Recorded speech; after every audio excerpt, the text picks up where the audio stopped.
Good morning all of you. Today we will continue our 9th chapter class 11th subject bio. तो आज अपने जो है अपना 9th चैप्टर जो अपने कंटिन्यू कर रखा था, स्टार्ट करा था कल के लेक्चर में अपनों ने बायोमोलिक्यूल्स, वो आगे आज कंटिन्यू करेंगे। उससे पहले मैं आप लोगों को लास्ट लेक्चर के बारे में थोड़ा सा बता दूं।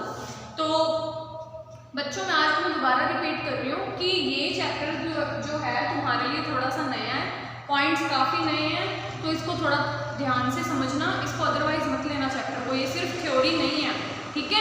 इसके अंदर काफ़ी टर्म्स हैं। आज का लेक्चर जो है वो थोड़ा सा टिपिकल तो नहीं है, पर हाँ थोड़ा सा इंपॉर्टेंट ज़्यादा है, क्योंकि इसके अंदर अपने जो है पॉइंट्स ऐसे पढ़ेंगे जो सारे केमिस्ट्री से रिलेटेड होंगे, ठीक है। कुछ रिएक्शंस भी आएंगी, सो आप लोग इसको थोड़ा आज ध्यान से समझना। और कल वाला लेक्चर जिन्होंने नहीं देखा है वो पहले कल वाला लेक्चर देखो, उसके बाद में आज वाला लेक्चर देखना, ठीक है। और जैसे जैसे मैं पढ़ा रही हूँ साथ साथ आप लोग अपने नोट्स कंटिन्यू करते रहो, क्योंकि स्कूल लगेंगे तो उसके बाद में आपका सिलेबस इतना थोड़ी अपने को हो सकता है कि प्रॉब्लम आए अगर अपने दोबारा उस चैप्टर को स्टार्ट करेंगे, ठीक है। तो जहाँ तक हो सके अपने साथ साथ नोट्स बनाते रहो, और अगर स्कूल लगेंगे उस टाइम पे मैं आपको दोबारा रिकॉल करवा दूँगी सारा, ठीक है। पर साथ साथ नोट्स आपके कंप्लीट होने चाहिए, तभी अपने एक दूसरे को कोऑपरेट करके अपना सिलेबस कंप्लीट कर पाएंगे। तो लास्ट लेक्चर के बारे में अगर अपने थोड़ा सा देखें, लास्ट लेक्चर के अंदर उन्होंने क्या देखा था कि किसी भी केमिकल रिएक्शन के अंदर जो एक लिविंग के अंदर केमिकल रिएक्शंस प्रोसीड होती हैं उसके अंदर क्या क्या कंपोनेंट्स यूज होते हैं, है ना। तो ये चीज़ें कल के लेक्चर में उन्होंने काफ़ी डिटेल में पढ़ी थी। उसके लिए उन्होंने ये भी देखा था कि उन्होंने कुछ एक्सपेरिमेंट्स किए थे ऑर्गेनिक के लिए भी और इनऑर्गेनिक के लिए भी। ऑर्गेनिक एंड इनऑर्गेनिक का पता कैसे चला था, उन्होंने कुछ एक्सपेरिमेंट्स किए, उनके बेसिस पे उन्होंने ये कहा कि जो इनऑर्गेनिक होते हैं, ठीक है, वो वाटर सॉल्युबल होते हैं, सॉरी इनसॉल्युबल होते हैं, और जो ऑर्गेनिक होते हैं वाटर सॉल्युबल होते हैं, ठीक है। तो इन बेसिस पे उन्होंने कई एक्सपेरिमेंट किए। ऑर्गेनिक तो उन्होंने एक एक्सपेरिमेंट किया जिससे उन्होंने कंप्लीटली फाइंड कर लिया कि ऑर्गेनिक किसको बोला जाता है ना। फिर उन्होंने कोई एक्सपेरिमेंट्स ऐसे किए जिनके बेसिस पे उन्होंने ये फाइंड आउट किया कि इनऑर्गेनिक कितने टाइप के होते हैं, कैसे होते हैं। ऑर्गेनिक और इनऑर्गेनिक जब अपने को पता चला कि इस टाइप के मॉलिक्यूल्स प्रेजेंट होते हैं, तो उन्होंने ये भी कहा था कि इनके बेसिस पे अपने बता सकते हैं कि जो लिविंग के अंदर रिएक्शन प्रोसीड हो रही है उसके अंदर ऑर्गेनिक अमाउंट है जो उसका फॉर्मूला क्या है, इनऑर्गेनिक है वो उसका क्या है। काफ़ी हद तक ये चीज़ें उन्होंने सॉल्व कर ली थी, है ना। आज जो है अपने आगे कुछ पॉइंट्स कंटिन्यू करने जा रहे हैं। पॉइंट अपना वही चल रहा है। टॉपिक क्या था, how to analyse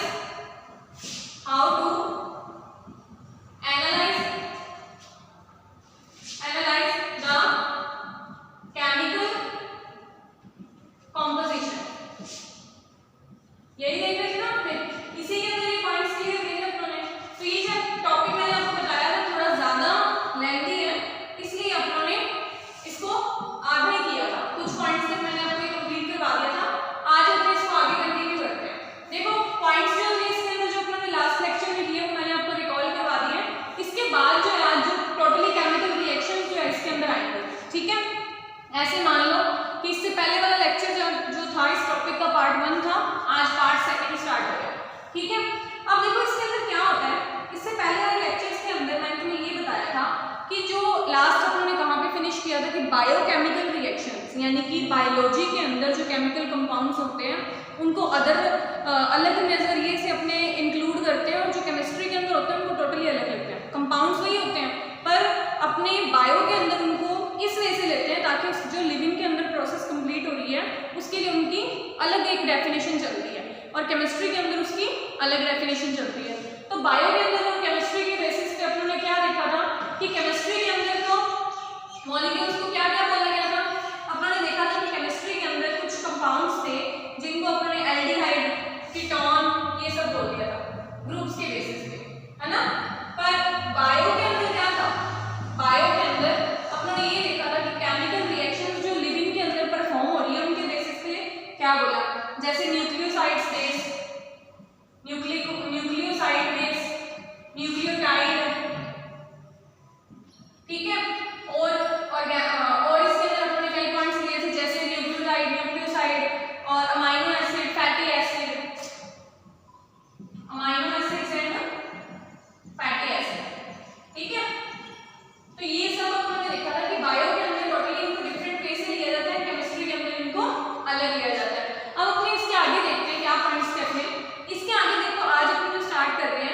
amino acids जो होते हैं वो ऑर्गेनिक कंपाउंड्स होते हैं।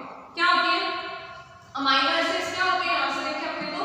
अब बायो के बारे में अपने पढ़ना है, केमिस्ट्री को छोड़ देना, तो बायोलॉजी के ये जो पॉइंट्स हैं इनको अब डिटेल में पढ़ेंगे। तो अमाइनो एसिड्स में क्या होते हैं अमाइनो ग्रुप प्रेजेंट होते हैं। क्या होता है अमाइनो ग्रुप प्रेजेंट होता है, जिसकी वजह से इसका नाम क्या रखा जाता है अमाइनो एसिड। अब जो एसिडिक ग्रुप होता है अमाइनो ग्रुप वो क्या होता है एक कैसा ग्रुप होता है एसिडिक ग्रुप होता है। एसिडिक ग्रुप होने की वजह से एक अमाइनो ग्रुप है, इसके दूसरा एसिडिक है, तो इसका नाम क्या रख दिया अमाइनो एसिड्स। अब ये जो एसिडिक ग्रुप है इसके अंदर क्या होता है अल्फा कार्बन प्रेजेंट होता है। क्या होता है अल्फा कार्बन प्रेजेंट होता है अल्फा कार्बन। अब आप लोग सोच रहे होंगे कि पता नहीं क्या चीज इंट्रोड्यूस होगी यहाँ पे अल्फा कार्बन। तो देखो बच्चों जब आप ये चीजें केमिस्ट्री के अंदर पढ़ोगे तो इसके बारे में और ज्यादा डिटेल में पढ़ोगे, पर इसमें कुछ पॉइंट्स अपने इसकी स्ट्रक्चर के बेसिस पे मैं आपको समझाती हूँ कि अल्फा कार्बन एक्चुअली में होता क्या है। ठीक है, तो इसको अपने थोड़ा सा स्ट्रक्चर के बेसिस पे बना के देखते हैं। देखो इसके अंदर क्या होता है, ये स्ट्रक्चर आप ऐसे देखो, ये तो जुड़ गया इसके साथ में एसिड ग्रुप। क्या जुड़ गया ये वाला एसिड ग्रुप। 10th के अंदर आपने ग्रुप्स के बारे में पढ़ा होगा कि ये जो सब्स्टिट्यूएंट्स के साथ में जुड़ते हैं ये कौन सा ग्रुप है कार्बोक्सिलिक ग्रुप है, ये आपने 10th के अंदर देखा होगा। ठीक है, तो ये एसिड ग्रुप जो इसके साथ आकर जुड़ा है और इसके साथ में अमाइनो है। बेसिकली अमाइनो किसके लिए यूज होता है अमोनिया के लिए, जिसके अंदर नाइट्रोजन बेस यूज किया जाता है। तो एक साइड इसके साथ क्या आ जाएगा अमाइनो ग्रुप। ठीक है, अब आप लोगों को ये चीज कंप्लीटली पता है कि नाइट्रोजन की वैलेंसी क्या होती है 3 होती है ना, तो ये 3 बॉन्ड बनाता है। तो एक बॉन्ड ये कार्बन के साथ बना लेता है और 2 हाइड्रोजन के साथ। इसके बाद देखो अब ये जो कार्बन है इसके साथ में यहाँ पे देखो क्या होता है नीचे की तरफ एक हाइड्रोजन जुड़ा होता है जो इसकी वैलेंसी कंप्लीट करता है और ऊपर कोई एल्काइल ग्रुप होता है। क्या होता है एल्काइल ग्रुप। R को किससे रिप्रेजेंट करते हैं एल्काइल ग्रुप। अब ये एल्काइल ग्रुप कौन कौन से होते हैं एल्काइल ग्रुप हो सकता है CH3 हो सकता है C2H5OH यानी कि एल्कोहल एथेनॉल जिसको बोलते हैं, यानी कुछ भी हो सकता है एल्काइल ग्रुप। इसको R से लिखा है। अब बच्चों क्या होता है अल्फा कार्बन क्या होता है अपने वो देख रहे थे, स्ट्रक्चर के बारे में नहीं देखना अपने को ये देखना है ये समझना है कि इस ग्रुप के अंदर अल्फा कार्बन कौन सा होता है। जिस कार्बन के साथ में एसिडिक ग्रुप जुड़ा होता है उससे नेक्स्ट वाला ये जो कार्बन होता है इसको अल्फा कार्बन बोला जाता है। समझ आ गया, यानी कि ये जो ग्रुप है यहाँ पे अल्कोहलिक ग्रुप, इसके साथ में जो कार्बन जस्ट इसके साथ बॉन्ड से अटैच होता है उसको अल्फा कार्बन बोला जाता है। क्लियर हो गया, किसी को डाउट है तो ये स्ट्रक्चर अगर कोई भूल सकता है, ये मतलब भूल सकता है, तो इसकी अपनी कॉपी के या नोट्स के सबसे ऊपर बना लो कि अल्फा कार्बन को अपने क्या बोलते हैं या कौन से वाला होता है। अब देखो अब एक और स्ट्रक्चर एज एग्जांपल बता देते हैं आपको। मान लो यहाँ पे COH जुड़ा हुआ है, इसके साथ में कोई C3 और C2H5 जुड़ा हुआ है यहाँ पे। ठीक है, अपने को कोई मतलब नहीं यहाँ पे कितने कार्बन है, अपने को सिर्फ ये देखना है कि इस एसिडिक ग्रुप के साथ वाला कार्बन कौन सा होगा अल्फा कार्बन। ठीक है, तो अगर किसी को डाउट है तो ये एग्जांपल्स अपनी कॉपी में बनाकर इसको इजीली समझ सकते हो। अब देखो आगे देखते हैं अपने इसके अंदर अल्फा कार्बन समझ आ गया। अब इस टाइप के एसिड्स को अपने क्या बोलते हैं अल्फा अमाइनो एसिड। क्या नाम होता है इनका alpha amino acid. Alpha carbon की वजह से ये क्या बोले जाते हैं alpha amino acid. Alpha carbon के साथ ये ग्रुप अटैच है, इसको क्या बोलते हैं अल्फा अमाइनो एसिड्स। आगे देखो ये जो सब्स्टिट्यूएंट्स होते हैं इसके साथ मैंने आपको बता दिया कोई भी जुड़ सकते हैं। देयर आर 4 सब्स्टिट्यूएंट ग्रुप जो मैंने आपको बताया कौन कौन सा। एक तो हाइड्रोजन होता है पहला, ठीक है, दूसरा कार्बोक्सिलिक ग्रुप होता है second, third one is amino group third पहला, दूसरा, तीसरा and fourth one is variable group which is defined by R। ये क्या होते हैं वेरिएबल ग्रुप, चेंज होते रहते हैं। इसकी जगह पे कभी सिंगल कार्बन भी आ सकता है, डबल भी आ सकता है, कोई तीसरा ग्रुप भी ऐड हो सकता है। ठीक है, तो ये वेरिएबल है जिसके लिए हमने R वर्ड का यूज किया है। तो ये किसकी स्ट्रक्चर है अल्फा अमाइनो एसिड की। ठीक है, बुक के अंदर आपके नहीं दिया हुआ तो ये लिख लो बना लो स्ट्रक्चर। आगे देखो those group which are proteins. अब देखो R ग्रुप जो है ये जो R ग्रुप है ये जरूरी नहीं है कि सिर्फ एक सिंगल कार्बन से बना हो। मैंने आपको अभी बताया कि साथ में ऊपर लिखा भी हुआ है ये एक से लेके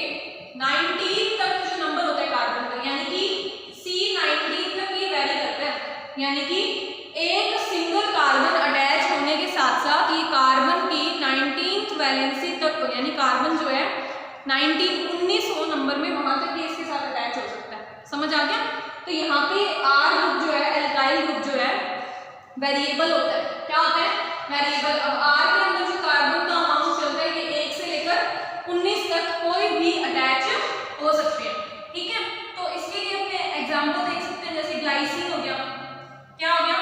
अगर सिंगल हाइड्रोजन यहाँ पे, अब मैं इसके साथ में सारा इरेज करने के बाद में सिर्फ अपने इस स्ट्रक्चर की ही बात करेंगे। ठीक है, सब देख लिया अपने केमिस्ट्री के बेसिस पे, बायो के बेसिस पे। अब बायो के बेसिस पे अपने इसको डिटेल में पढ़ रहे हैं, तो अपने को थोड़ा इसके अंदर केमिस्ट्री को भी डालना पड़ेगा।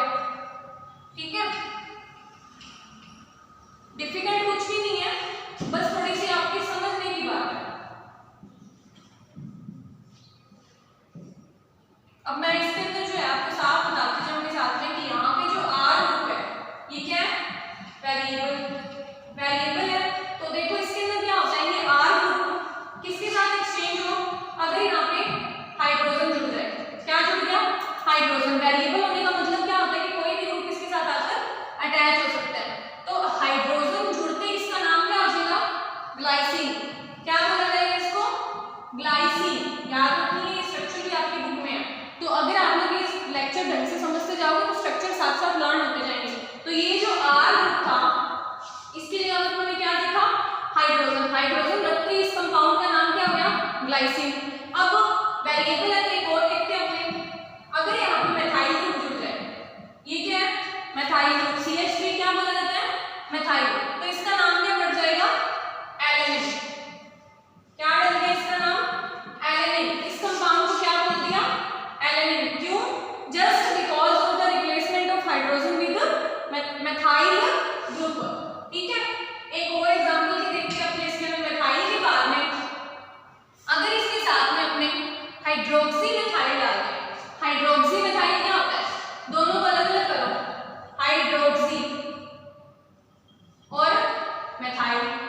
मेथाइल में वही CH3 हाइड्रोक्सी OH ग्रुप को बोला जाता है। किसको बोला जाता है? OH ग्रुप को। ठीक है, अब इसके अंदर क्या होता है ना कि जब हाइड्रोक्सी यानी कि हाइड्रोक्सी मेथाइल, जब इन दोनों को आपस में साथ में जोड़ा जाता है, तो जब कार्बन CH3 प्लस OH इनको जोड़ेंगे साथ में, तो ये क्या बना लेंगे? CH2OH। अब आप लोग सोचोगे यहाँ पे तो 3 कार्बन थे, यहाँ पे 2 ही आए हैं, तो देखो क्या होता है, ऑक्सीजन की वैलेंसी कितनी होती है? 2 होती है, यानी कि वो डबल बॉन्ड बनाता है।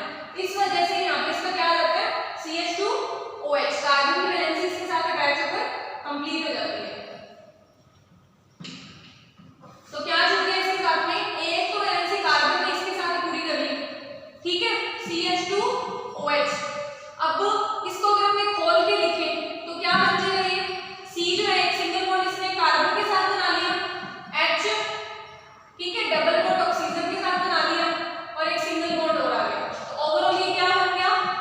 ओवरऑल ये स्ट्रक्चर किसकी होगी? CH2OH की, जो किसके साथ जुड़ा है? कार्बन के साथ। अभी भी कोई डाउट हो तो दोबारा पूछ लेना, दोबारा सुन लो बच्चों।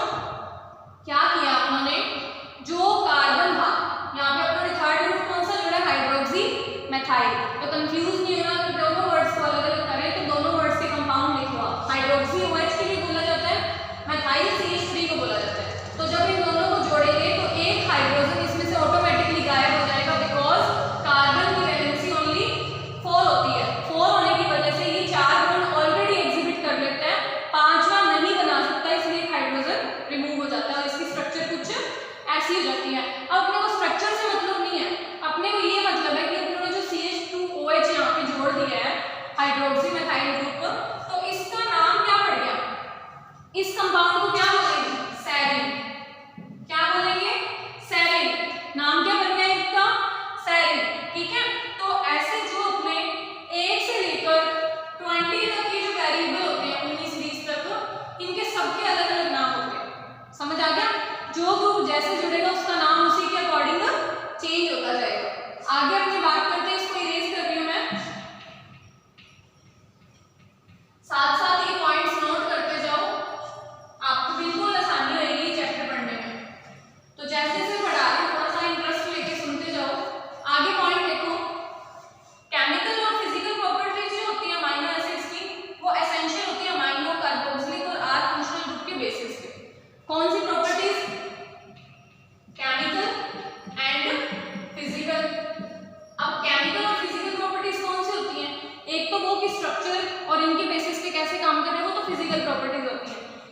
केमिकल प्रॉपर्टीज को रिएक्शन कैसे परफॉर्म कर रहा है उसको बोला जाता है। तो फिजिकल प्रॉपर्टीज और केमिकल प्रॉपर्टीज दोनों के दोनों उनके ऊपर जो हाइड्रोजन बॉन्ड अटैच है, ठीक है, एक कार्बोक्सिलिक ग्रुप है, एक एल्काइल ग्रुप है, एक अमाइनो ग्रुप है। अमाइनो ग्रुप तो चलो कांस्टेंट है, ये तो वही का वही रहेगा, ठीक है।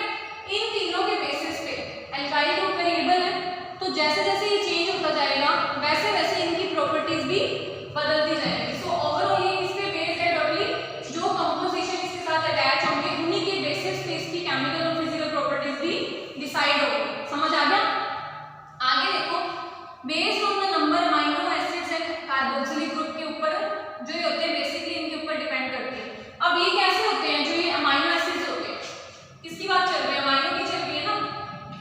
अमाइनो एसिड्स जो होते हैं वो कैसे कैसे होते हैं नेचर के बेसिस पे? एसिडिक भी होते हैं, दूसरा बेसिक भी होते हैं, तीसरा न्यूट्रल भी होते हैं। अब मैं तीनों का एक एग्जांपल बता देती हूँ आपको। एसिडिक के लिए क्या नाम आएगा? एसिडिक जो ग्रुप होता है वो तो होता है ग्लूटामिक एसिड।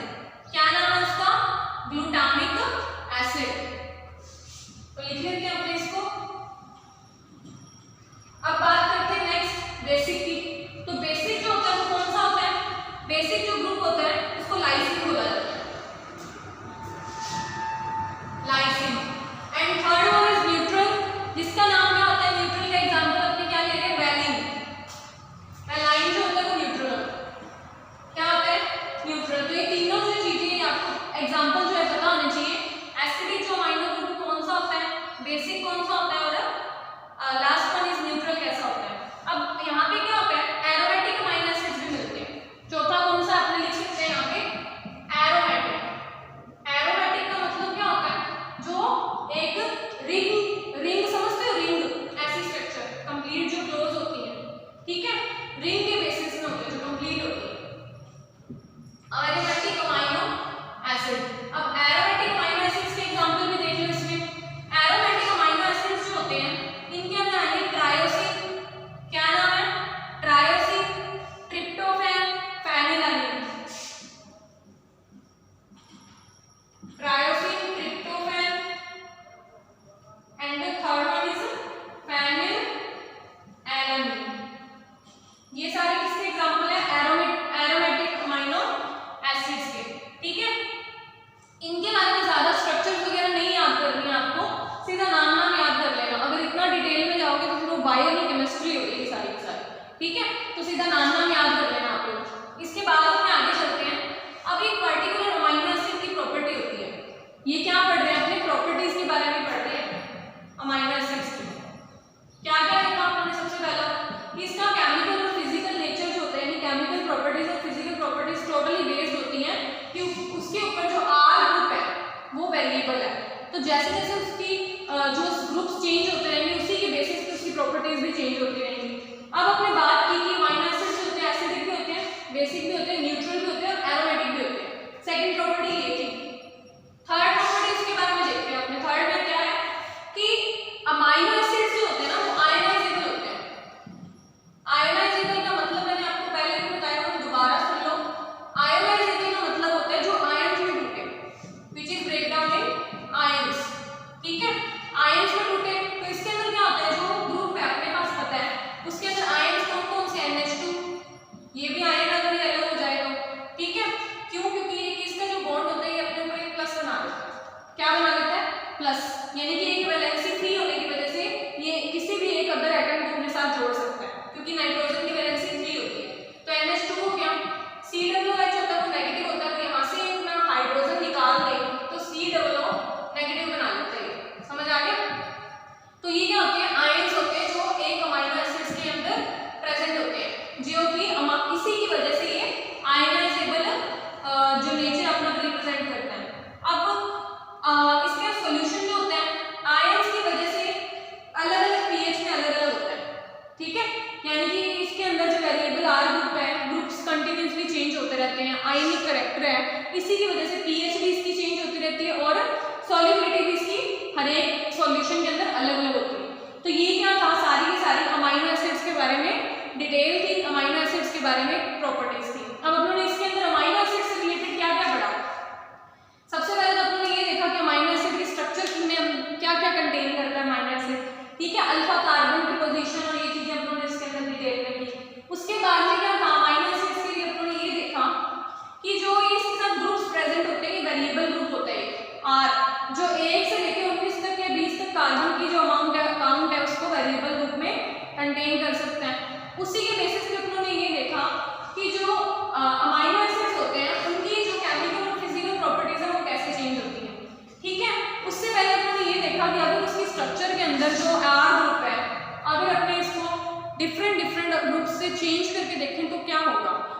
देखा कि अलग इसको ग्रुप से चेंज करके देखते हैं तो इसकी जो नंबर है चेंज होंगे और इसकी प्रॉपर्टीज चेंज होने के साथ साथ इसकी जो केमिकल कंपोजिशन चेंज हो रहे हैं तो इसके नेम भी चेंज होगी, है ना।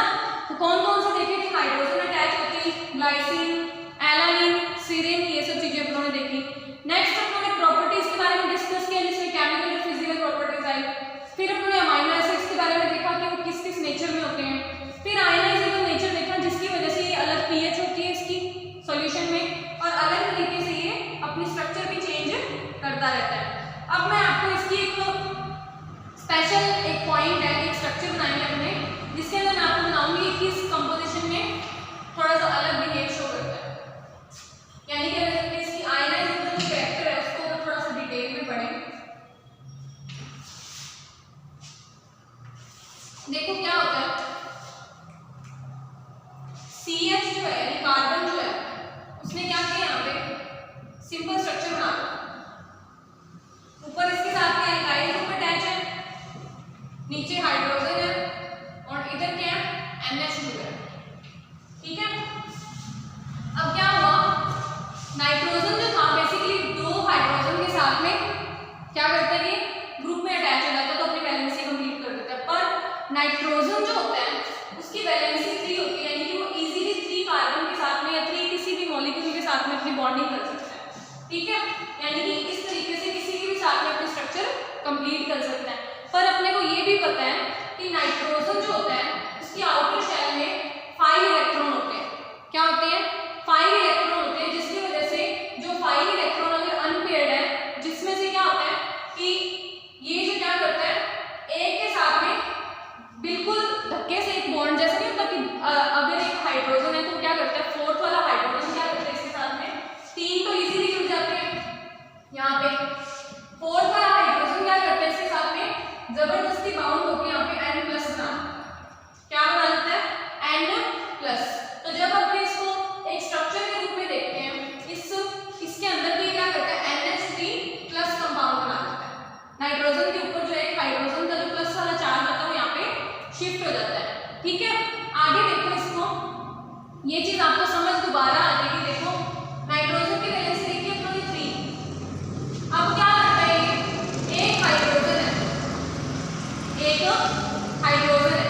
अब ये क्या करता है, इसकी वैलेंसी तो थी, जिसमें इसने क्या किया, इसके अंदर स्ट्रक्चर के अंदर इसने कार्बन के साथ खुद अटैच हो गया। किसके साथ अटैच हो गया, कार्बन के साथ। तो इसके अंदर ये एबिलिटी होती है कि ये जो हाइड्रोजन है ये क्या करता है, इसके साथ में आके जबरदस्ती बाउंड हो जाता है। क्या हो जाता है, बाउंड हो जाता है, जिसकी वजह से नाइट्रोजन जो है इसकी केमिस्ट्री में आप प्रॉपर्टीज पढ़ोगे कि ये 4 से 4 बॉन्ड भी बना सकता है। तो ये जो हाइड्रोजन का चार्ज होता है इसके ऊपर आ जाता है, ठीक है। फिलहाल इतना समझ लो कि नाइट्रोजन जो है वो एक प्लस कंटेन करता है इसके अंदर एक हाइड्रोजन को अटैच करके। फिर क्या होता है, अब ये जो स्ट्रक्चर होती है ना, आपको मैं बता दूं, स्टेबल नहीं होती। स्टेबल का मतलब होता है कि कंपाउंड स्टेबल नहीं होता। अब जो चीज आपको पता है किसी कंपाउंड के साथ आकर जबरदस्ती अटैच हुई है तो वो स्टेबल कैसे हो जाएगा, मतलब कि कुछ टाइम के बाद में उसको उससे अलग तो होना ही पड़ेगा। कितने टाइम तक वो नाइट्रोजन को फोर्स करके उसके साथ अटैच रह सकता है, नहीं रह सकता ना, क्योंकि किसी भी अगर आप नॉर्मल भी बात करो, अगर आपसे भी कोई ह्यूमन बीइंग धक्के से अटैच होना चाह रहा है तो कब तक अटैच रहेगा, एट लास्ट तो आप उसको बोल ही दोगे ना कि नहीं अब मैं नहीं तेरे साथ रह सकता, तुझे यहाँ से जाना पड़ेगा, बिकॉज उनकी कोई वहाँ पे जगह ही नहीं है, वैल्यू नहीं है, ठीक है। तो यहाँ पे भी क्या होता है, हाइड्रोजन जो है वो यहाँ से अलग हो जाता है बिकॉज ये स्टेबल कंपाउंड नहीं है। तो ये इरिवर्सिबल रिएक्शन नहीं होती। इसके बाद क्या करता है, ये क्या हो गया NH3+ और बाकी का एक बॉन्ड बना रहा है कार्बन के साथ में COH, ठीक है, COH।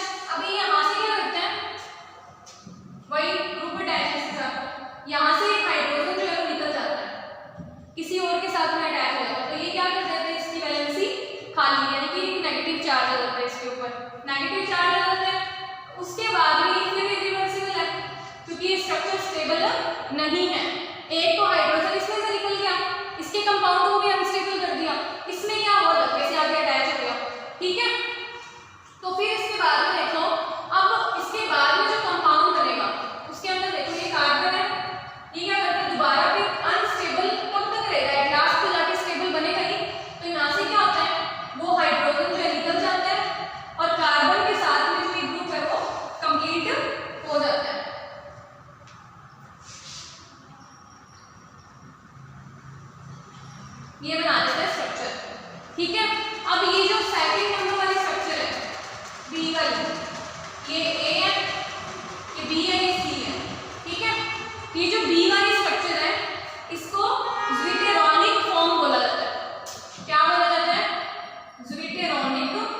याद रखना ये चीज, दोबारा सुन लो, थोड़ा सा टिपिकल है पॉइंट, ठीक है। एक बार आप ऊपर से समझ लो इसको, क्योंकि केमिस्ट्री के अंदर ये बहुत डिटेल में सर आपको बताएंगे क्या होता है ना। यहाँ पे सबसे पहले ये कंपाउंड था अपने पास जिसके अंदर एक हाइड्रोजन अटैच हो गया नाइट्रोजन के साथ में, उसकी वैलेंसी थोड़ी सी चेंज कर दी। अब ये कंपाउंड बन गया अनस्टेबल, तो ये क्या आ गया इररिवर्सिबल मतलब कि चेंजेबल फॉर्म में आ गया, यानी कि हो सकता है इससे ये भी बन जाए, इससे वापस ये भी बन सकता है। इस एरो का मतलब समझते हो ना, जो रिएक्शन फॉरवर्ड आकर दोबारा बैकवर्ड जा सकती है उसके लिए ये एरो यूज किए जाते हैं। अब कार्बन जो है उसने अमोनिया के साथ एक ग्रुप बनाया, यहाँ से क्या हुआ एक हाइड्रोजन गायब हो गया, ठीक है। अब ये क्या ग्रुप बन गया एल्काइल, तो ये दोनों ऐसे कैसे अटैच है। फिर ये रिएक्शन आगे बढ़ी, अब ये जो अनस्टेबल कंपाउंड था ये यहाँ से निकल गया, हाइड्रोजन अलग हो गया और इसने अपना स्टेबल फॉर्म ले लिया। अब यहाँ पे जो कार्बन C है, अब ये क्या हुई, ये भी एक तरीके से अनस्टेबल फॉर्म ही है, तो ये क्या करेगा दोबारा इसके अंदर कन्वर्ट होगा, किसके अंदर, यहाँ से यहाँ भी जा सकते हो और यहाँ से यहाँ भी। पर ये जो सबसे मेरा मेन मोटिव जो ये रिएक्शन समझाने का था वो यही था कि इसके अंदर ये जो बीच वाली स्ट्रक्चर है इसको याद कर लो, सिर्फ इसी को याद कर लो कि ये जो एक फॉर्म होती है वो क्या होती है, स्वीटरॉनिक फॉर्म होती है। तो पेपर में क्वेश्चन यही आएगा, ये रिएक्शन भी पूछेंगे, क्वेश्चन सिर्फ इतना आएगा what do you mean by और draw the structure of zwitterionic form, ठीक है। ये स्ट्रक्चर आपको ड्रॉ करनी है, इसी के बारे में पूछेंगे, तो ज्यादा कंफ्यूज मत होना। 3-4 बार मैंने आपको समझाया है, फिर भी ना समझ आए तो दोबारा मुझसे पूछ लेना, ठीक है। या फिर जब ऑफलाइन स्कूल लगेगी तो मैं ये स्ट्रक्चर आपको दोबारा डिटेल में करवा दूंगी। आगे चलते हैं।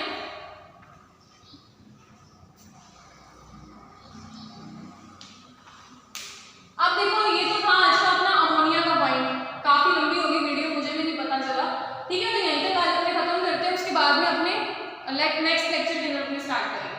Thank you, have a nice day.